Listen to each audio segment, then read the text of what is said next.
Hey, Eagle Run 2-3 here, packing up to head over to the range. It just kind of occurred to me, I'm really just going to get some, it's like some footage while we're at the range. We'll really probably have to do a breakdown video when we get back.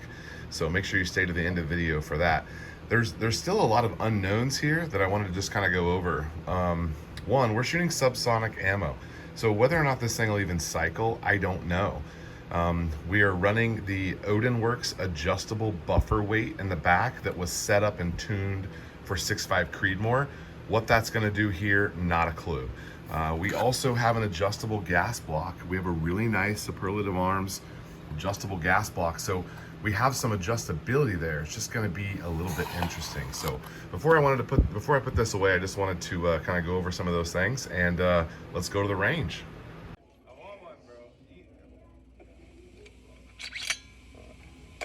That looks ridiculous.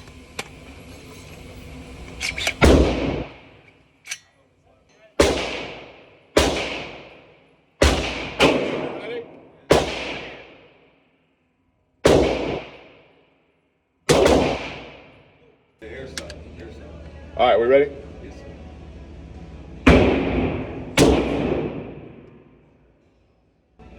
Sorry, we're mesmerized, really. yes, sir. Dude, I think that might have been a little hotter. You think what? I think that might have been a little hotter than the first one. The Well, first we one were didn't also have- had that other guy's gun going off. Still not that low. No. I would recommend This is change the mount or Yeah. move it forward. that's slightly. not a good idea.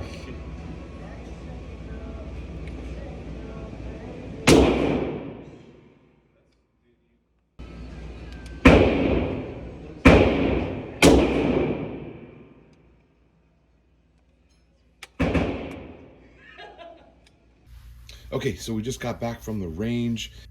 We did a live stream on Echo's reloading chamber, and I was kind of able to tell the story of kind of how we got here. I'd love for you to go over and check out that stream.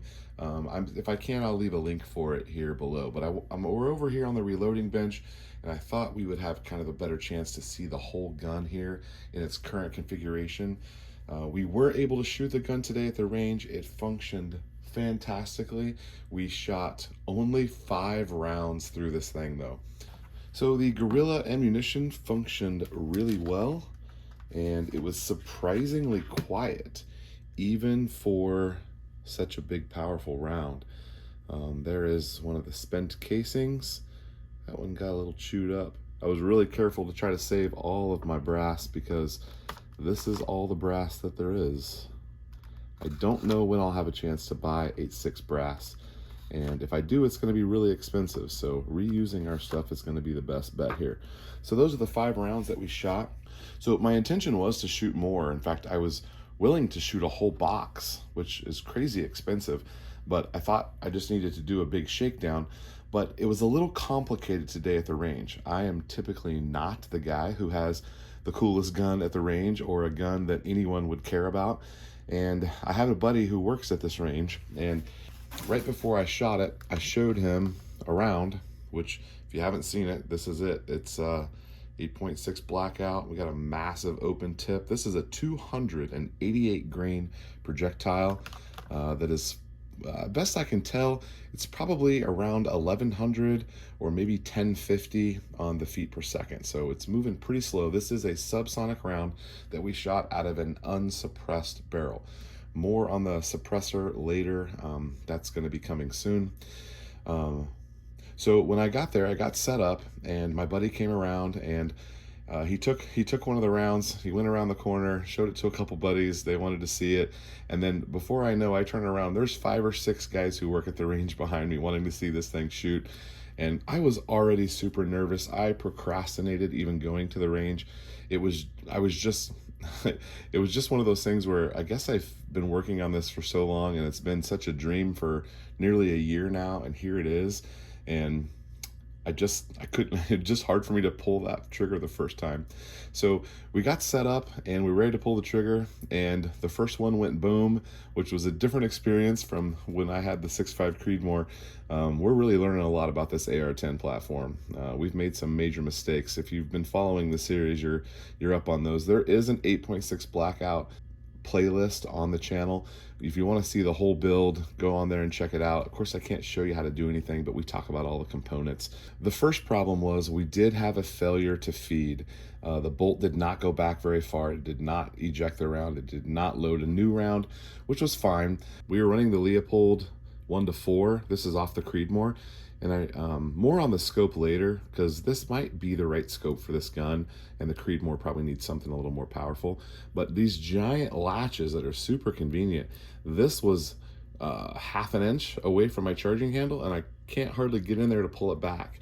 And the spring on this gun is not great, so the spring on it is a little difficult to pull back. We're going to be fixing that in our next version of this gun. But anyway, so I pulled it back. I was able to strip the round out. It was in there pretty good, but I think our gas block just needs to be tuned, and we'll be talking about that more as we go along. So loaded up a fresh round, pulled it again, and the guys in the range were like, hey, let's take this over to the private range so we can actually hear how loud it is, because there's a lot of other people at the range, there's other guns going off. So we slipped over to the private range, and now there's, you know, several guys behind me watching me shoot this thing. As you can hear in the video, it is simply not loud. I know it's hard to tell sounds when you're listening through it from a recording and all that, but it's just simply not loud. It's quieter than a 5.56. You know, that 5.56 is screaming so fast, and we're not breaking the sound barrier here, and it's just not super loud, which is kind of cool. You can imagine with a suppressor how crazy it's going to be. So we shot it with bare threads, no muzzle device, which that might change some of the sound characteristics if I get a break on there or something. So it was really cool to like be able to discuss this round and show it off to people who understand ballistics and get why this thing is so special. It was really cool to be able to talk to those people. I mean, I can tell my neighbor who's really into guns, but he doesn't get it because he doesn't looked into the cartridge. These guys knew about it. The 1-in-3 twist barrel had them spinning, and the giant 288 grain projectile was really impressive. It was kind of cool just to be able to show that to them and discuss, you know, what the possibilities of this platform really are. This was only at 25 yards. I could have gone out to 50 on this indoor range. We are going to stretch the legs on this later, and I'm kind of glad I only shot 5 rounds because I didn't really accomplish very much other than proof of concept, which is fine for me at this stage of the game. So we shot the 5 rounds. Let me show you our grouping. Okay, so this was the target that I hung up first, and I ended up leaving it over on the other range. So my first shot was right there, and I ended up leaving this set up, and we came back later and shot some 9mm around it. But there was the very first shot right there went through. I was shaking so much, I have no idea if my optic was off. It was not sighted in. Just came right off the Creedmoor build and went on to this gun with no changes. Okay, and then here you can see the other 4 shots. Again, this was not an accuracy grouping, but it was nice to see that it was pretty much going exactly where I wanted it to. So there's our 1, 2, 3, 4 shots. We are going to really test the accuracy here. This is a high quality ammunition and a great barrel and bolt combination. We should be able to see some really impressive groupings. So given that I had an audience, I also left my range bags over on the other range, and I was unable to adjust my gas block. I wanted to try to see if I could make it cycle, and that'll be one of our next goals when we make a couple changes. So we're going to test this gas block right now. They come pretty much closed from the factory. I did play with it, and my intention was for it to be at 50%. Based on the recommendation of some other folks, I probably should have shot for more like 75%, but I just didn't have a clue. And we didn't know what the buffer weight was going to do. I've got the heavy in there. It might like something lighter. We can do that with the adjustable buffer weights that we have in there. But I think our main culprit is going to be the gas block. All right, well, Superlative Arms supplies this really long gas adjustment key. But because I have a 15-inch barrel and because I have a 15-inch handguard and it is a carbine length gas tube, that does not reach in there. So we're not going to be able to check that until we take our handguard off, which I guess that kind of leads us to our next point. As we've been talking about here, there's some major platform issues that are going on with this gun. I love this handguard. I'm going to reuse it. We will figure out something to do with this handguard. It's super light. I think it's a cool design. So we're going to reuse it, but for now, this thing has to come off of this gun. We cannot have this nice of a gun with the bad connection, misalignment there between the upper and the handguard. So we reached out to Faxon Arms, and we have ordered a DPMS high that should match the DPMS high over here on our upper. So that will be here next week. We are going to take this thing apart.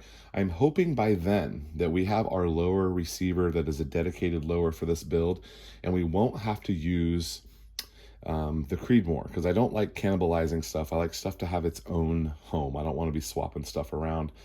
Each gun should be ready to fire all the time. All right, so the good things, it works. It didn't blow up. It seems like it's going to be a super quiet round once it's suppressed. That's definitely the good. The bad overall on the trip was I didn't really gain a ton of information as far as what this thing is capable of, but that just leaves us lots of things to make improvements with down the road. So the next time you see this, we'll have the handguard off, and we are going to redo what handguard we've got on here. Hopefully we will have a direction on where we're going with a suppressor. I need to get that ordered because it takes 90 days to get your stuff back. We will have a lower receiver put together for this thing. If not the next video, then coming up soon after that. I think I need to get a different rear stock. I would like something probably a little bit more traditional AR-15, maybe like just a mag pull something. This is a 16-inch gun here, so it doesn't need to be some sort of precision setup. This is going to be, a hunting rifle. And we've got our grip for it, and we've got our polymer lower, so we just need to get that all put together. All right, so thank you guys so much for hanging out. This journey is not over. It's only just beginning. We've got a long ways to go. As far as I can tell, we've got the first homemade 8.6 blackout on YouTube. I'm super proud of this project. It's been a ton of work. One of the videos coming up soon too is going to be a breakdown of all the costs so far. It's kind of exciting if we're able to reuse this optic. That is exciting because that saves us $2,500 on an optic. So that'd be great if we can get something we can already use. And so we'll get the rest of these components kind of sorted out here, and we'll keep shooting this. I'd love to tune it out and then start working on some accuracy. I think I have enough ammo here to be able to do those two things. We also have some more ammo coming from Discreet Ballistics, and we're really excited about the direction this is going. And then probably this fall, maybe September, October, we can go on a little hog hunt, and this thing will be fully sorted by then, and we can start shooting some hogs. All right, Eagle Run 23, thank you so much for watching. We'll see you on the next video.